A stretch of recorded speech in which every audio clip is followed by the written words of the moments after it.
Good afternoon. This is Benji Chidoro, and today is September 11. Uh, Girls and guys, pardon po muna sa audio. I'm using an inferior microphone, but I have already ordered one, which is coming soon. Hopefully, when I get the new microphone, ay mas maganda yung ating audio. Okay? So, September 11 po at 12:46. Before we proceed, I would like you to read first some of our reminders. You can pause the video if you want. I'll give you a few seconds to read it and then we will proceed.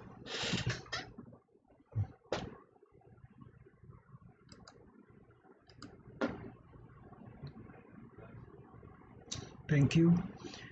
Okay, before we proceed with the index, it's 12:47 or 12 minutes to go before closing. Let me share with you a bit of news on PNB.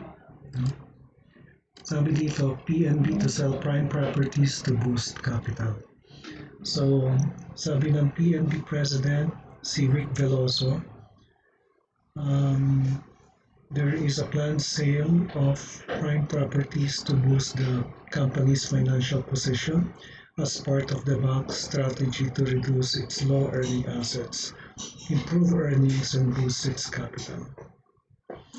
So, this is a move of PNB. I would say kung prime properties to, baka ano ito, yung tinatawag nilang real properties owner required or ROPA kung tinatawag natin sa bangko. Ito yung mga properties na I'm just thinking out loud, hindi ko alam kung ito nga ito. But there are bank properties which they acquired when a client defaulted on a loan. So may collateral yon. Maaaring real estate yan, maaaring chattel mortgage, no? But when they defaulted, naging property yan ng bangko, pinorclose siya ng bangko. Baka yun yung sinasabi nila, prime properties. Okay, so that's the news for the day.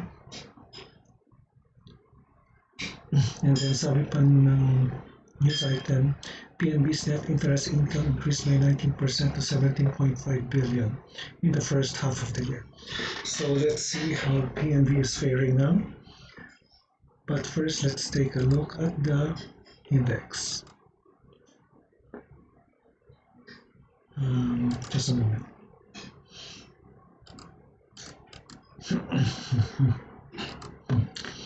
Okay, the index is now at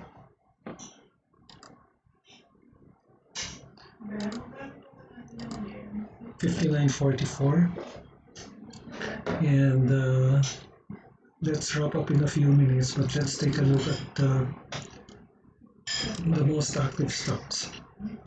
Take a look at pure gold first. Excuse me. Pure gold is one of my favorite stocks.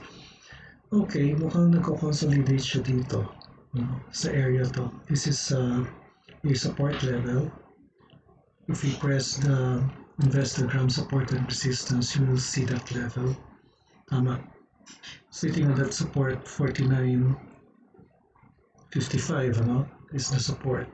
But if we will plot it manually, I will think that the support is here, more on 49.90, 49.7, no? Yun po yung nakikita kong support. Yeah. Just a moment lang.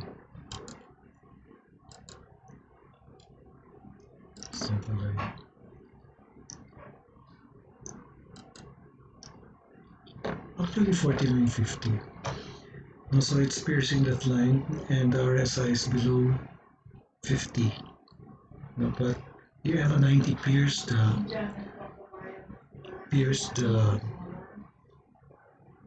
Well, the EMA 90 is above the candlestick. Excuse me. Excuse me, guys. Okay. So that's pure gold. And I see the resistance somewhere here. So let's take the SNR of investograms. So the nearest resistance is at 51.60, while the nearest support is at 49.55. Okay, so let's take a look at another one. Tell.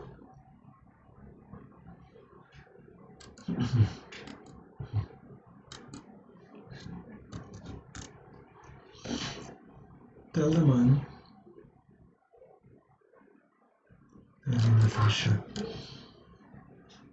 Still moving. Consistency level moving upwards since to March, no? March 30. Look at that. The EMA 20, the yellow line, is ito medyo nag-consolidate lang dito, but it has always been above the candlesticks has always been above EMA 20. Pati yung yellow line, yung medium term, pataas na rin siya. Let's place the support siguro at the EMA 20, no? Yun yung pinaka-support natin. But the resistance is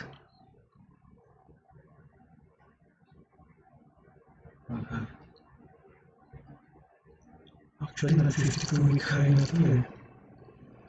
1847, 1487, I think it's 52-week high. Yeah. 85, it's near that high. 1487, 1485 eh. So if I plot the resistance, tingnan natin weekly masyadong ano to, masyadong malaw pagka-daily.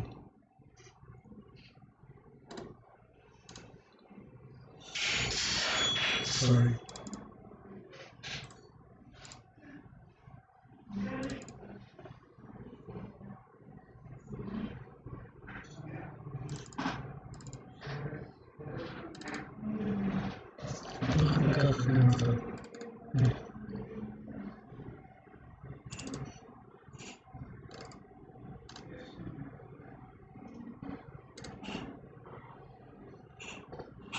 So, the next resistance niya is nandito. Ito.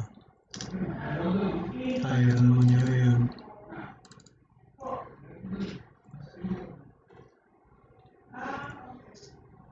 Ito yung next resistance niya. 1568. Okay, but it's already near the 52-week high. And the movement of the stock, meron siyang trend, bullish siya. Bullish yung stock because it's above the EMA 23 main indicators. Yan. Okay, let's take another one. Ali.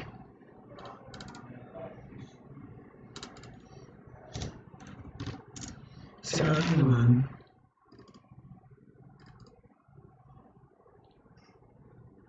moving sideways, nagkaroon siya ng sort of a breakout here, but right now it's moving sideways. So maaaring nagko-consolidate siya dito or nagpo-pull back. Because the EMA 20 is piercing the candlestick, but it is still below the EMA 50 and EMA 100. So the RSI is at 48 or 49, which is not bearish and not bullish. So nagpapahinga lang siya dito. So the next resistance that I see is here, 31.39. Resistance is an area, it's not an exact. Actually resistance na ito, but 31.7 yung next resistance niya. Support is dito. Ito yung support niya, 29.95. Okay. So, let's take a look at another one. S&P/H.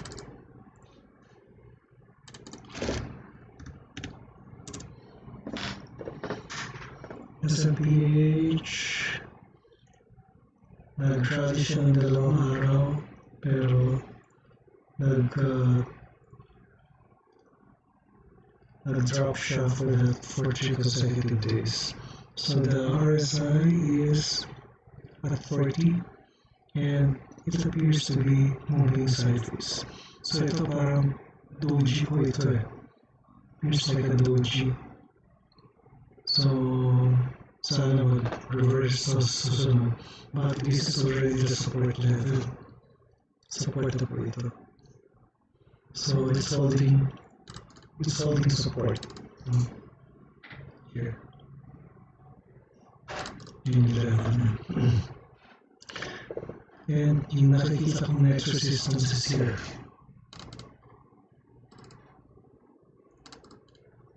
$29.27. So it's moving sideways.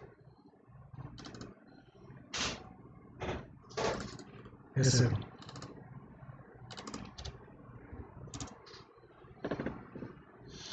SM has the largest market cap among the index stocks. So here, after breaking out for 3 days here, it appears to be moving sideways. Pero merong today, meron siyang engulfing candlestick. No, it engulfed the 2 previous red candlesticks. So this is a good sign, and it opened just above the EMA20. The EMA20 is at 879. Nag-open siya sa 880. So ngayon, nag-gain siya ng 2.84. So it looks promising, but is there volume? No, maliit lang volume eh.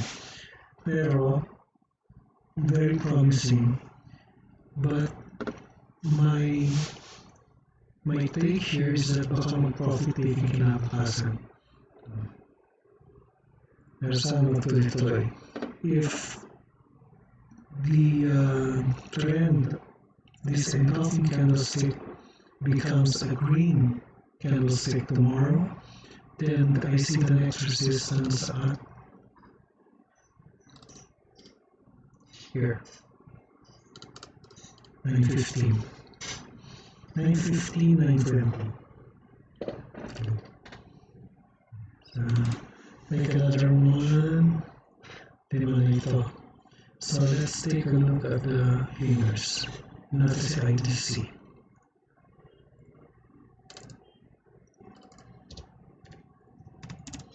IDC naman, breakout trade. Trades is 1,450 and 27.24 million. So there's a breakout trade here. And baka nag-accumulate siya the previous days. It's above the 2 indicators, the EMA20 and EMA50, but it is just sitting above or touching the EMA100. So the RSI is at 68, which is a bullish indication. Okay, but IDC is not so common stock.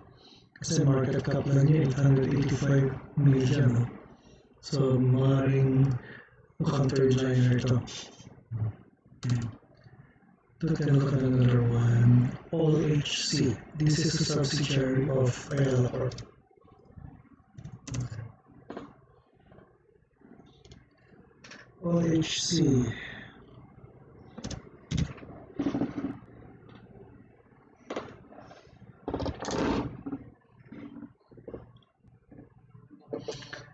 Uy, tumala yung breakout niya. No? It started here. Then there is a sort of a profit taken here, and then there's volume, then tumuloy siya dito. So the gain is 8.81% from the previous close. Dito, it's 5.46. So kung nakabili kayo here, and you bought at closing price assuming 1.85, now it's 210. So malaki po yung gain. Congratulations sa lahat ng nakapasok dito. Tingnan nyo guys, so yung yellow, yung blue, and the long-term indicator, they are above, the candlestick is above the three indicators indicating a bullish trend. So next na nakikita kong resistance niya is, gawin natin weekly to. Okay. Ang next resistance na nakikita ko dyan is here na 250. Kung dumiretso siya, kung hindi nag-profit taking, ito, nasa 256, 250 level. Tama ba? Tama. Ayan. Sa 250 level. Okay, balik natin sa first day. Let's take a look at another.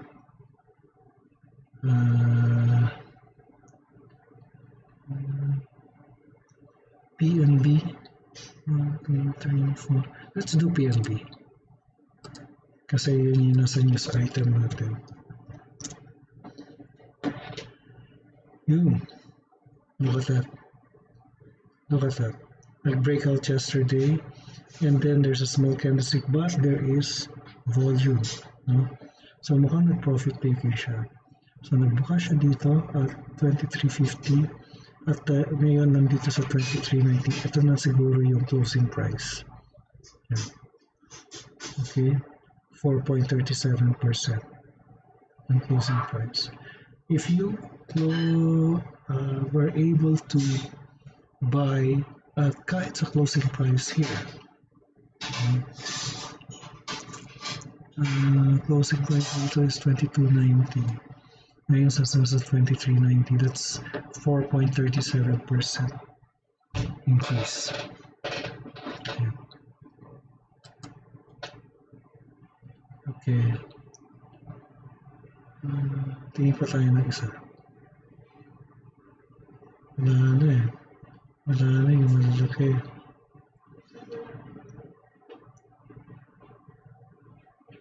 Okay. Ito, C or C. Ito na yung last.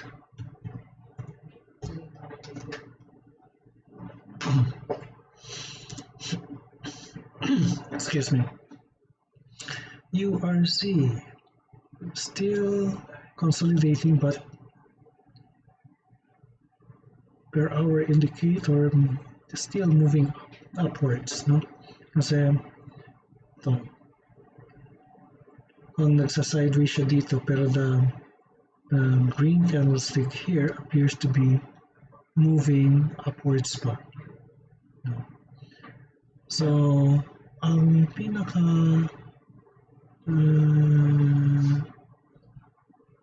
trading stop natin kung kayo yung magre-risk management will be your MA20. Ito yung pinaka-resistance din. Pinaka-resistance niya. Kasi every time it touches the MA20, it bounces. Yan. Nababounce siya. Ito yung wick dito. Pagdating dito, malapit sa MA20, tumaas siya. So, nakikita kong next level niya is here na. URC is one of the more stable companies.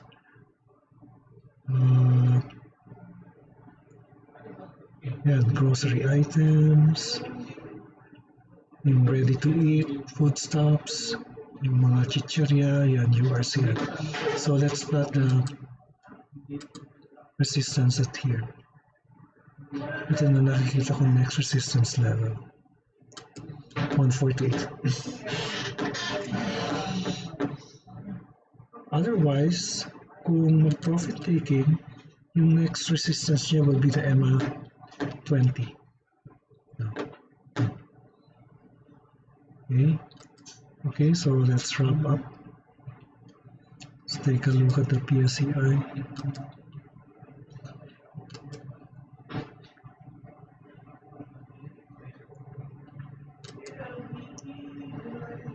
Just a moment, guys.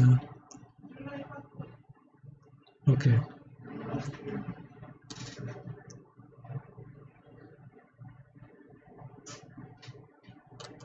Just a moment. Okay.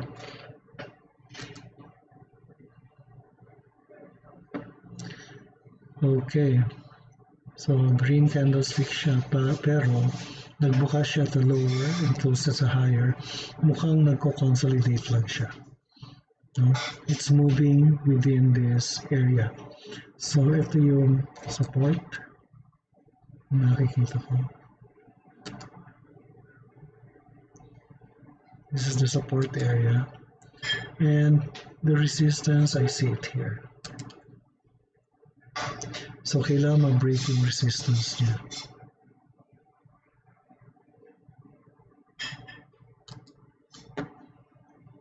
$6,028. Okay, resistance. There is, after that, ito na yan eh. Ito na yung resistance 6153. Oh no, sorry. Here. 6096 or 7,000. 61,000. Okay, so it's still moving sideways. So, tingnan natin yung how the PSEI ended. We are now close at 59.68, which is 65 or 66 points higher than the previous close. And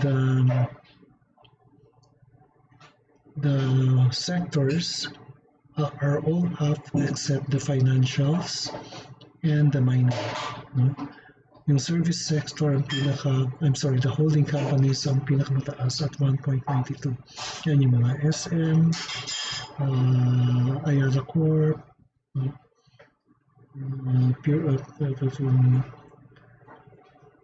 and all the other holding companies.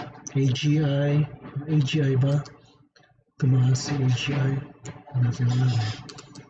Ano sa si AGI? Silipin lang natin.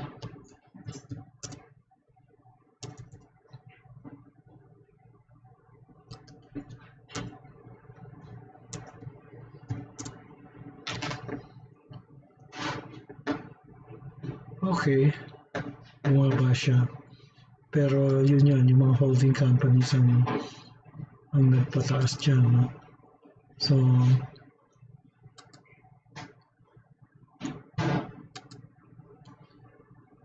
okay. So, here, ang nag-advance ay 90 stocks while there was a decline of 92. While 51 remained unchanged. Total volume is 1.11 billion, valued at 4.17 billion. And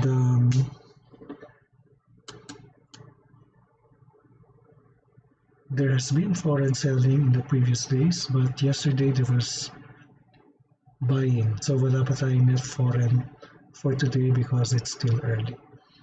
Okay, so that's the news for the day.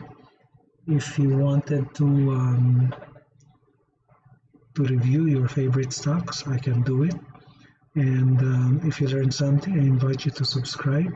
And again, pardon for the pasensya na po kayo sa audio. I'm using an inferior microphone, but a new microphone is coming soon. So that's it.